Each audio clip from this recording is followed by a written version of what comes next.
हाय, आप देख रहे हैं इंडिया न्यूज़ इन खबर और मैं हूं विष्णु शर्मा। मौका है गणतंत्र दिवस का 26 जनवरी का, तो उससे जुड़ी एक बड़ी दिलचस्प कहानी आपको बताने जा रहा हूं।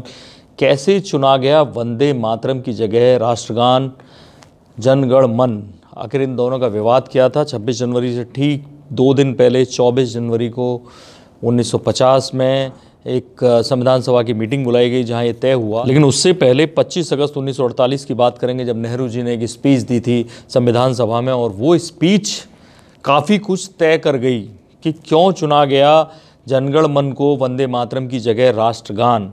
और ये स्पीच मैं आपको बता दूं, अगर आपने गोल्ड फिल्म देखी होगी अक्षय कुमार की, तो उसमें दिखाया जाता है कि कैसे पहली बार राष्ट्रगान जो बजाया गया वो बजाया गया जब इंडियन टीम ने वो गोल्ड जीता, हॉकी का गोल्ड आज़ादी के बाद पहली बार, तब राष्ट्रगान बजाया गया। उससे पहले गॉड सेव द किंग या गॉड सेव द क्वीन बजाया जाता था। तो मैं आपको बता दूं उस स्पीच में खास क्या है। यानी ये 12 अगस्त 1948 को ये गोल्ड हमने जीता, जिस दिन ये राष्ट्रगान बजा, और उसके ठीक 13 दिन बाद यानी 25 अगस्त 1948 को जो नेहरू जी की जो स्पीच है वो गोल्ड की कहानी को थोड़ा सा फीका कर देती है। दरअसल नेहरू जी उसमें कहते हैं कि अभी तक हमारा तय नहीं हुआ है कि राष्ट्रगान कौन सा है, जबकि गोल्ड की फिल्म ये दावा कर रही थी कि राष्ट्रगान हमने पहली बार वहाँ बजाया। तो भले ही उन्होंने जनगण मन बजाया हो, लेकिन 24 जनवरी 1950 को राष्ट्रगान तय हुआ था कि कौन सा होना है। तो 25 अगस्त 1948 को, इस घटना के 13 दिन बाद, जो नेहरू जी की स्पीच है वो ये कहती है कि क्यों गॉड सेव द किंग लगातार बजाया जा रहा है आज़ादी के बाद। तो हमने ये तय किया कि जब हमारा यूएनओ में एक डेलीगेशन गया, यानी जब संविधान बन रहा था, संविधान लागू नहीं हुआ था, बन के तैयार नहीं हुआ था, उसी बीच में यानी 15 अगस्त 1947 से लेके 26 जनवरी 1950 के बीच की बात है, ये 1948 की बात है।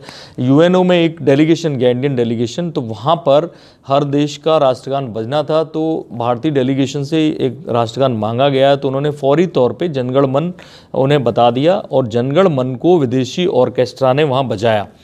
और विदेशी ऑर्केस्ट्रा ने जनगण मन को इतने अच्छे से बजाया कि उसका जो रिकॉर्ड किया हुआ था वो रिकॉर्ड करके भारतीय डेलीगेशन अपने साथ ले आया और उसको नेहरू जी को सौंप दिया। नेहरू जी ने वो डिफेंस फोर्सेस में भेज दिया, अलग अलग कार्यक्रमों में बजने लगा।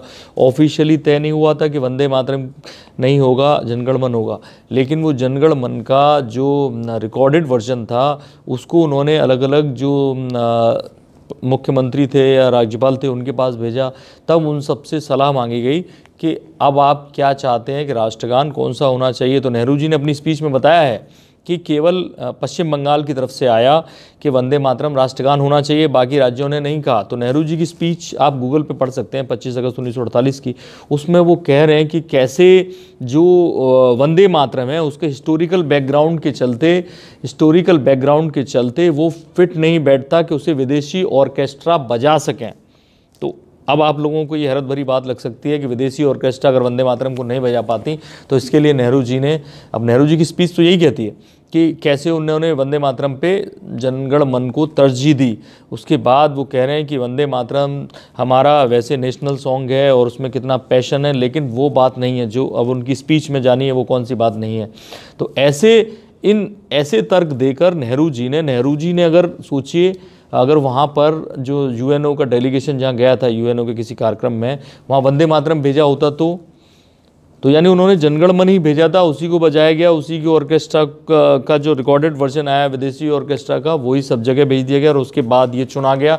तो ऐसे में सवाल उठने लाजमी है। लेकिन 26 जनवरी के मौके पर जो गणतंत्र दिवस से जुड़ी और कहानियाँ जानना चाहते हैं अगर आप, तो उनके लिए ये कहानी काफ़ी मेरे ख्याल से दिलचस्प होगी। इस तरह की और कहानियों के लिए देखते रहे इंडिया न्यूज़, सब्सक्राइब करें इन खबर। थैंक यू, नमस्कार।